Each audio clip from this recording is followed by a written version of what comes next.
Welcome to the S.O.A.P Bible Study Series from Oak Tree Community Church in South Bend, Indiana. It's Daniel, Gary, and our good friend John. John, exactly. So we've been going through the Gospel of John. This is week 4 that we're doing, and we're going to cover most of chapter 6 and most of 7. Yeah, on there. So last week we covered Jesus returned to Jerusalem, and he went to a pool. And you would think, oh, how nice is that? Yeah. But around this pool were the sick, the poor, the paralyzed. And then there were many people around there, all with their mats. And Jesus chose to heal one person. Just one out of the masses. Yep. Yeah. And it just happened to be on the Sabbath, too. I don't think that one was just happened. Well, they could hear the sarcasm. That man then told the Jewish leaders who healed him, and the ruling class, they totally ignored the miracle.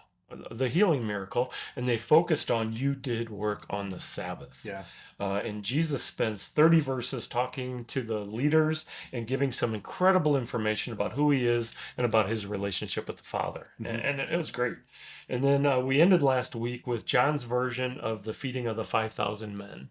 So Jesus had fed the people. It turns out they wanted to make him king. Mm-hmm. So it said he removed himself from the area, right? He just left. Yeah. And after that, the disciples took a boat to Capernaum, and Jesus followed across the water on foot. Mm-hmm. And then once Jesus caught up with the disciples, they seemed to transport into land. And that's where we start this week. So we need to remember that Jesus had just fed 5,000 people, mm-hmm. right? Some fish and also bread, too. So we start with chapter 6, verse 25, and the people are looking around. Where'd Jesus go? Where did the disciples go? And they were trying to figure it out. And Jesus sets up this whole section about bread by saying, you are looking for more bread. So he's telling the people, look, you guys are looking for more bread. I get it. I just fed you, and you're looking for more. But don't work for food that will disappear. Instead, you need food that's going to remain. Yeah. And that the Son of Man will give you, and that the Father approves of. Yeah. So this is I was going to say a play off of. It's not really a play off of. This is let's say the other side of chapter 4, where he was talking with the Samaritan woman about the living water. Yep. Now they want to make him king because Messiah is going to be king, right. And all their needs will be taken care of. So now he's going to talk about living bread because that's what he had just fed them. So again, he knows his audience. He knows what they need, but he knows what they need better than they know what they need. And he's going to use whatever it takes to play into that. Yep. So the crowd's like, yes, what do we need? What must we do for the deeds that God requires? And the answer that Jesus gave is the same evangelistic verse that has been in John time and time again. And Jesus says to believe in the one who he said. Yeah. And I kind of paraphrase that to believe Jesus is who he says he is. Yeah. And this is the exact issue that we have with people today. There is something inside of us that says we need to earn or work or do something for God's favor, for God's, whatever. And Jesus said, you want to work for it? You want to do something? Believe. That's the only thing. It's got to be harder than that, right? Well, that's the thing. It can't be just believe. It has to be believe plus, or it has to be whatever. And Jesus said the only thing you can do, in fact, the only thing that's acceptable for you to do is believe, is to trust, is to place your faith in me. Right. It's true for 2,000 years. I was going to say, it's still true today. That is the message. Yeah, last week in our second hour, there was a question about it, and it's like, basically the answer was that's too easy. It is. Yeah. All right. So the people didn't really understand, as we were talking about. So they asked for manna like Moses gave to the people. And Jesus corrects them and says, Moses didn't give it to you. The Father did. Right. First of all. Then he reiterates that the Father is providing the true bread and the one who comes down from heaven and gives life to the world. And the people, we want fat bread. Yeah. Living bread, living water, the light, all of that stuff, right? So Jesus gives us the first of 7 I am statements in John. And these are strong statements, and he gets in trouble for them, but they are definitely strong statements. And he says to the crowd, I am the bread of life. The one who comes to me will never go hungry, and the one who believes in me will never be thirsty. And again, he's using that bread analogy that he used, that he just fed them, to indicate how to get eternal life. Well, and it's really important that we understand the symbolism that comes through here, right? And we'll see it more and more. Really, you believe on Jesus and you're never going to be thirsty again. Okay, Right. That's obviously not talking about a physical thirst there, right? Right. So some of the people were hostile for a different reason. Hey, isn't this a son of Joseph? Yep. Whose father and mother we know? And Jesus again tells them that the one who believes has eternal life. And again, if you're counting at home for how many times we learn how to get to heaven, there's 2 or 3 that you just need to add. And he ends with, I am the living bread. If anyone eats this bread, they will live forever. And then Jesus says he's going to have to pay for his life, or with his life, for this. Yeah. So it's kind of odd, because the crowd immediately starts thinking physical again, and they're like, "We have to eat Jesus," and of course they're disgusted about it. And of course Jesus is talking spiritually, just like you said. Yep. And again he says, "Those who eat the bread from God, which was the manna, died. But those that eat his flesh and drink his blood will have eternal life." Again, symbolic. Yeah. Now, this passage is used by the Catholic Church to teach. And I was just going to say, we say this when we take communion. Yeah, right. But the difference is that we see this as symbolism, as standing in for something else. Jesus is not talking about. I mean, he's standing there. He's not offering them, here, gnaw on my arm, right? He's not bread. Jesus is not made out of bread. He didn't have wine flowing through his veins. There's obviously a symbolism here all the way through. So the Catholic teaching that the bread and the wine literally turn into Jesus' body and blood. Right. That's not what he says here. The Lutherans and others who say, well, no, it's still bread and wine, but his body and blood are there with it in some way. No, this is not an ongoing sacrifice. It's not a repeated sacrifice in any way. He was sacrificed once on the cross. He didn't die at this point. He's not, asking anyone to cannibalize him. Right? It's purely symbolic. When we get to the Last Supper, he holds up bread and said, "This is my body."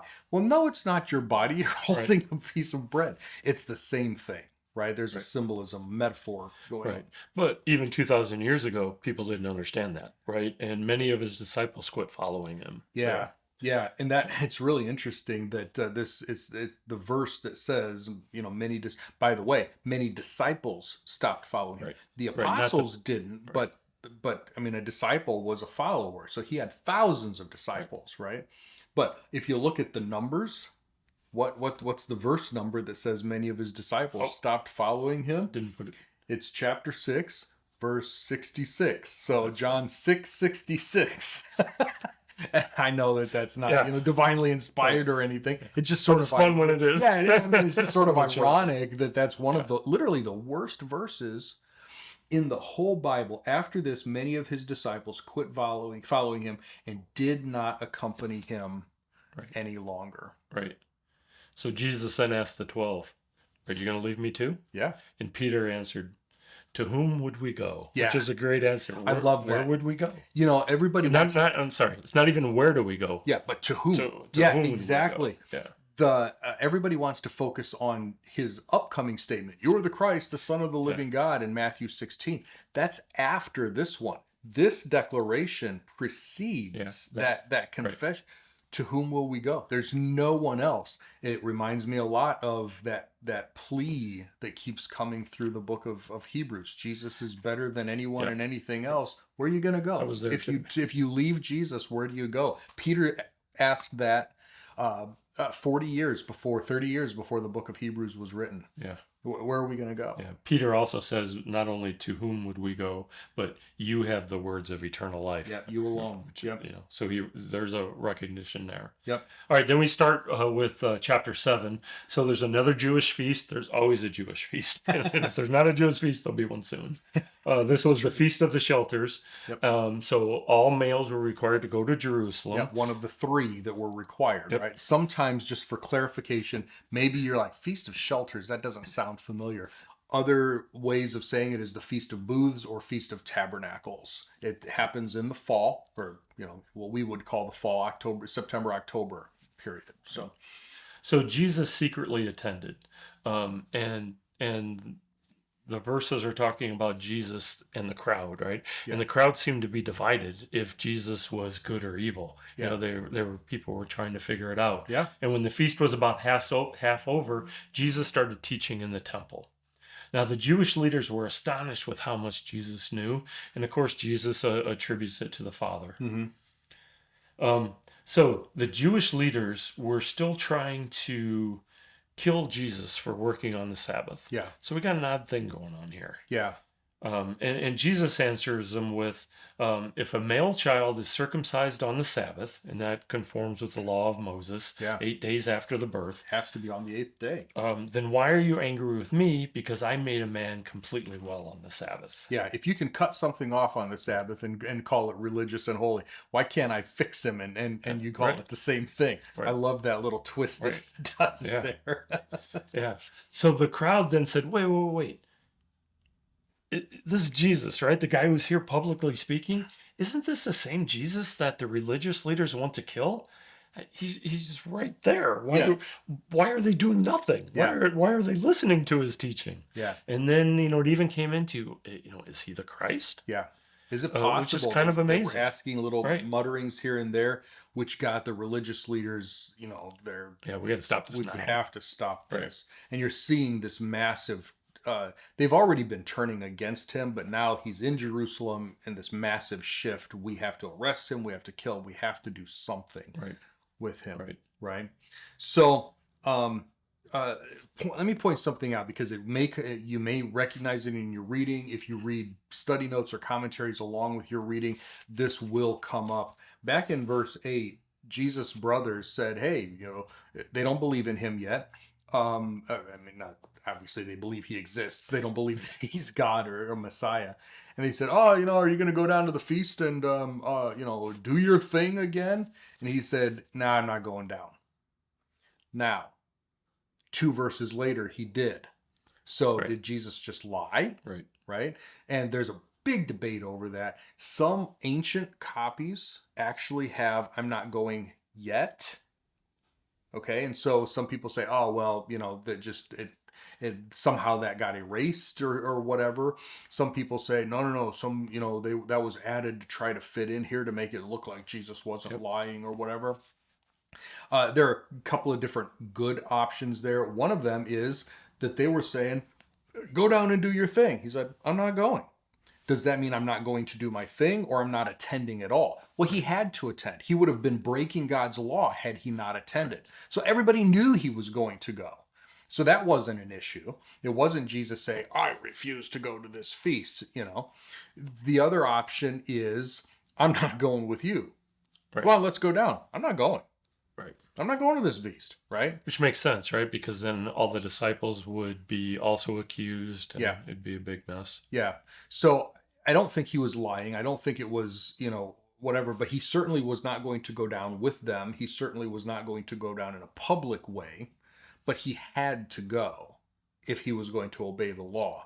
So that's not even really a question of whether Jesus was going to go. So just a couple of things to think about. If you have other things that you've heard or that you want to ask about, obviously we can always talk about that later too. But it's one of those things that comes up in the reading. Right.